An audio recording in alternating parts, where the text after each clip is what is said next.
раиси дархост таъкид мекунад, ки фавти сардори фурудгоҳи Хоруғ бо сафари президенти Тоҷикистон ба ин ноҳия ҳеҷ рабте надорад. созмонҳои ғайриҳукуматӣ дар вилояти сӯғд аз камранг шудани нақшашон дар ҷомеа шикоят карда мегӯянд ба пуштибонии молӣ ниёз доранд. он нафароне ки коргарои ки ҳисси масъулиятшиносӣ доштанд баромада беплан кор кунед. ва ҷавони тоҷик аз ноҳияи муъминобод иддао мекунад, ки мори бузургҷӯсаро на барои дилхушӣ, балки барои зинда монданаш куштааст. рӯзи 13 сентябр сардори фурудгоҳи шаҳри Хоруғи вилояти мухтори Бадахшон дар ноҳияи дарвоз ҷон дод. бархе аз мансабдорони маҳаллӣ мегӯянд, ки ба марги дилдор Мақсудшоеви 60 сола боло шудани чархболи президенти Тоҷикистон дар деҳаи яхчисори дарвоз боис гардид.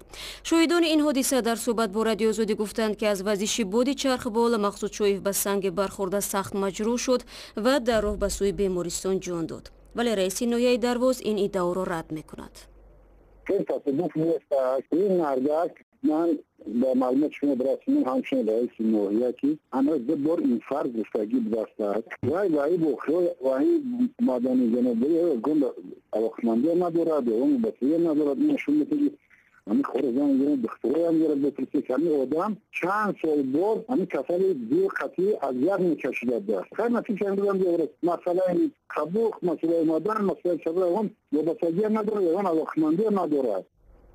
дирӯз имом алии раҳмон нахуст ба ноҳияи шӯрободӣ вилояти хатлон ва сипас ба ноҳияи дарвози вилояти мухтори Бадахшон сафари корӣ дошту дар яхчисори ноҳияи дарвоз манзилҳоеро, ки барои сокинони осебдида аз сел бунёд шуда буданд, ифтитоҳ кард ва бо мардум суҳбат намуд. рӯ меорем ба мавзӯъҳои дигар. созмонҳои ҷамъиятӣ дар вилояти Хуҷанд мегӯянд, зери зарабин қарор гирифтани фаъолияти онҳо нақшаашонро дар ҷомеа камранг кардааст. дар 2 соли ахир фишори мақомот, назорати шадид ва санҷишу тафтишҳои зиёд боис ба қатъи кори бархе созмонҳои ғайриҳукуматӣ ҳам шуд.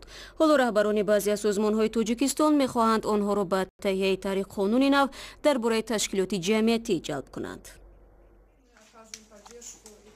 намояндагони чанд созмони ғайриҳукуматӣ дар шимоли Тоҷикистон рӯзи 13 сентябр дар як нишасти хабарӣ дар бораи нақши ин созмонҳо дар ҳалли мушкилоти мардум суҳбат карданд. фаъолони ҷомеаи шаҳрвандӣ гуфтанд, чунин созмонҳо ба тадриҷ кам мешаванд, ки мояи нигаронӣ аст. در ولایت سوخت 500 تشکیلات جمعیتی به قید گرفته شده است، لیکن در یکی از برنامه‌های تلویزیونی نماینده ریاستی عدلیه گفتند که تنها در سال 2017 در 8 ماه یکم حداقل 20 تشکیلات با هر خاص سبب‌ها برهم داده شدند. یعنی این هم یک چیزی تشویش‌آور است، چون که تشکیلات جمعیتی این حقوق به متحد شوی است. بسیاری از سازمان‌های غیرحکومتی در تاجیکستان برای دفاع از حقوق انسان، حل مشکلات زنان و قشرهای آسیب‌پذیر کار می‌کنند. ولی سالهای اخیر در جلب مبلغ برای فعالیت مشکلی می‌کشند. من 2 سال آخر کم مبلغ گذاری می‌شوند. مثلا من تشکیلات جمعیتی مرکز زنان رخصار ما هم حتی یک چند مرتبه لایحه‌ها پیشنهاد کردیم، لایحه نگذاشت، لیکن بود ما بگم که 3 ماه ما به مبلغ هم کار کردیم، چون که شب و روز زنکان مایه درآمد میگفتن که همون اون نفرانی که کارگرایی که حسی تو مسئولیت شناسی داشتن برآمده بی پلان کار کنیم. نمایندگان سازمان گلرخسار تاکنون به صدها زن محتاج کمک کردند و میگویند مانع خودکشی چندین زن شدند که راه نجات از مشکل را در خودکشی میدیدند. در تاجیکستان عین زمان 2400 سازمان غیر حکومتی ثبت نام شده است. سازمان‌های بین المللی حکومت تاجیکستان را برای محدود کردن فعالیت چنین سازمان‌ها و بخصوص حامیان حقوق تنقید کرده و خواستند که اجازه بدهد این سازمان‌ها آزادانه فعالیت کنند. дар шаҳри Варшава ҷаласаи солона ва баҳсбарангез оид ба арзёбиҳои ҳуқуқи башар дар кишварҳои узви созмони амният ва ҳамкории Аврупо бидуни ширкати ҳайати ҳукуматии Тоҷикистон идома дорад. қабл аз баргузории нишаст мақомоти Тоҷикистон ба ин созмон ҳушдор дода буданд, ки агар мухолифин ба он роҳ ёбанд, дафтари созмонро хоҳанд баст. шораҳи радиои Озодӣ Брюс Панир, ки ахиран аз ин ҷаласа аз Варшава баргашт, ба суолҳои мо посух дод.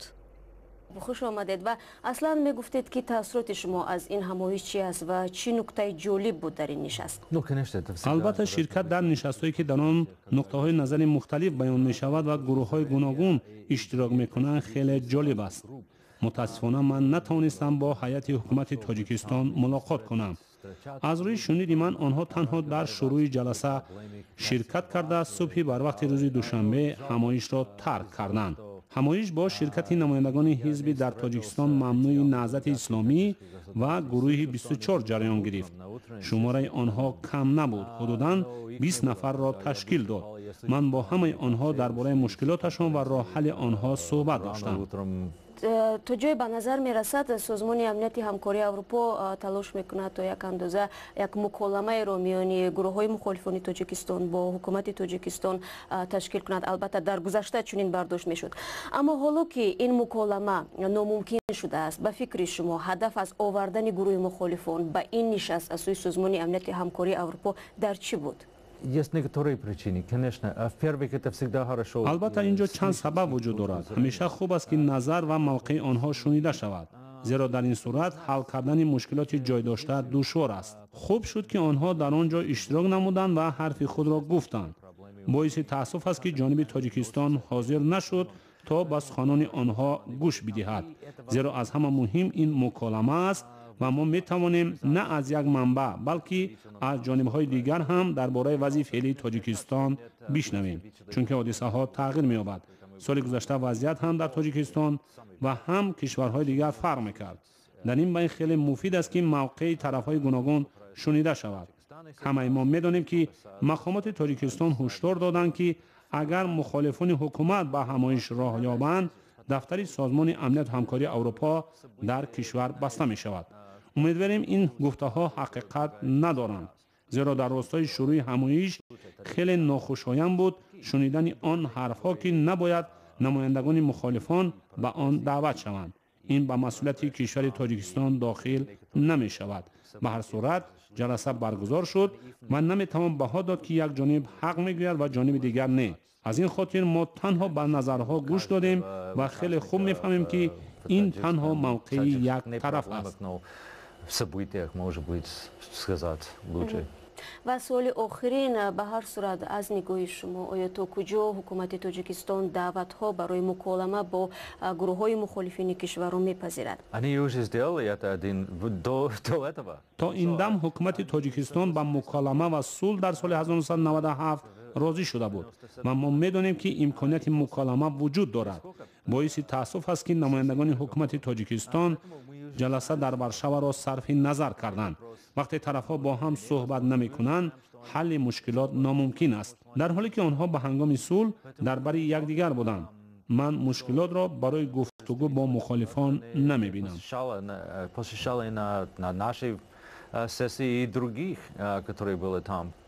تشکر زیاد برای صحبت پرمحتوا و برای اینکه راضی شدید با ما صحبت را انجام بدید. یادآور میشم که به سوالهای ما پاسخ میدادند همکاری ما روزپنیر که به تازگی از نشست سازمان امنیت همکاری اروپا از ورشава برگشتم. Спасибо огромное за беседу и удачного дня вам. Ташаккур. барномаро идома медиҳем. мақомоти Ироқ дар паноҳгоҳе дар Мосул 31 хонаводаи тоҷики узви ҷангҷӯёни гурӯҳи давлати исломиро сабт кардааст. мелани марҳам сухангӯи шӯрои норвежӣ дар умури паноҳандагон ки дар Ироқ ва дар миёни паноҳҷӯёни хориҷӣ кор мекунад, рӯзи 14 сентябр дар суҳбат бо радиои озодӣ гуфт ки ҳар оила аз 1 то 6 узв доранду мегӯянд шаҳрвандони Тоҷикистон ҳастанд. ин хонаводаҳо пас аз озод намудани Мосул ва шаҳри Тал-Афар аз ҷониби низомиёни курд ва Ироқ боздошт шуданд. ба гуфтаи масъулони созмонҳои байналмилалӣ, аксари онҳо шиноснома надоранд ва раванди маълум кардани ҳуввияташон аз лиҳози қонунӣ вақт мехоҳад. дар афғонистон ба рақамӣ кардани филмҳои шурӯъ намуданд ки 12 сола пеш аз чанги толибон ҳифз шуданд. кормандони бунёди миллии синамо мегӯянд филмҳои мазкур ҳамагӣ як нусхаанд ва агар ба шакли электронӣ баргардон нашаванд, эҳтимолан бо гузашти вақт аз байн мераванд. чӣ гуна наворҳои филмҳои афғонӣ аз назари толибон пинҳон монданд, дар гузориши навбатӣ тамошо мекунем. او جان خود را در خطر گذاشته اجازت نداد که طالبان هزارها نوارها را از بایگانی فیلم‌های افغانی نابود کنند. حالا حبیب الله علی و همکارانش در فاند ملی سینمای افغانستان بر رقمی کردن فیلم‌های مشغولند که 20 سال پیش آنها را از جنگجویان گروه طالبان پنهان کرده بود. این نفران توانستند تخمیناً 7000 فیلم را که میراث فرهنگی افغانستانند نجات بدهند. بعضی از این فیلم ها در سالهای 20 عصر گذشته به نوار گرفته شدند. زمانی که طالبان آمد وضعیت بسیار در حالت نارام بود، حتی اعتبار از خود ما نبود و تیت و پرک شد، پرسونل رفتن، جمعاً 11 نفر بودیم. به هنگام حکمرانی سختگیرانه طالبان محافظه‌کار از سال 1996 تا سال 2001 تماشای فیلم های زیادی معروف منع شد. جنگجویان فیلم ها را آتش می زدند. آنگاه علی و همکارانش به فکر آمدند که برای حفظ نوارهای پرقیمت در بایگانی را با دیوار محکم کنند. به می تصمیم موفق شدیم که یک بخش یک جای ماندیم، یک بخش نظر به سوال پیشتر شما به چتا تیر کردیم، تیت و پرک شد. حالا باید آنها نزدیک 40,000 ساعت نوارها را تازه و جابجا نمایند. برای آنکه با گذشت وقت فیلم ها نابود نشوند آنها را رقمی میکنند. ما چون نگاتیو نداریم، کلش پوزیتیو است. اینا وقتی که میرن به دیجیتال سازی، طرف دیجیتال میرن، به دیجیتال ثبت میشن، تبدیل میشن، یعنی که عمر فیلم ها طولانی میشه و دراز میشه. این کاری ساده نیست. برای هر فیلم 4 روز در کار است. بایگانی در مدت 2 سال کاملا به شکل الکترونی برگردان می شود. با تلویزیون ها اگر تلویزیون ها نشان ندادن، ما خود توسط واحدهای سیار خود به تمام افغانستان ایرا میرسانیم. طالبان منطقه های زیاد افغانستان را تحت نظارت خود نگاه می دارند. در همین حال کارمندان فوند ملی سینمای افغانستان میگویند آمادند جان خود را در کف گذاشته ده به ده بگردند و مردم را با فیلم های داخلی آشنا نمایند.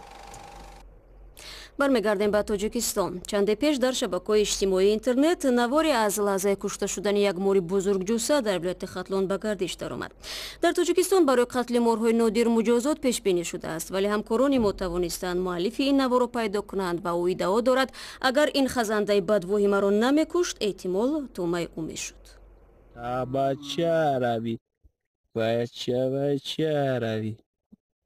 این ماری افی تقریبا 3 متری را یک جوان از ناحیه مومن‌آباد کشت و نوارش را در اینترنت انداخت و هیاهوی برپا کرد. نسیم میرزایی فکر نمی کرد که برای این رفتارش به دردی سر گرفتار می شود. نسیم ماه اپریل اینجا برای بردن چاروایش آمد و به خزنده عظیم روبرو شد. دیگه ساعتای 6 قریبی 7 گواهی کنی و اینجا گواه کم که همیز بر اومد اینجا. چخت ایزمین 60 سانتی متر بودم خیلی ایقا نگاه کرد ما نگاهش کم قفو گاشتم که در دستم خیلی چی بود دوسی علاق دارایی که بس هر مایم سوما قفو رفتم که خیلی نزدیک شید دم دوست قتیزم شد خیلی گرفتم بیره گرفتم. بعد حادثه نسیم را به اداره مقامات انتظامی دعوت کردند و خواستند شرح بدهد که چرا و با چی ما را کشت. یا اوضاعی شیدن که با کمون زرگیه برای همون از ملیسا فایرود کن که مثال کمون دارن کجا دوره یا کی. بعد از این بازپرسی ها نسیم میرزایف را طبیعت شناسان نصیحت کردند که حتی قتل مار هم آسیب رسانیدن به محیط زیست به شمار می رود.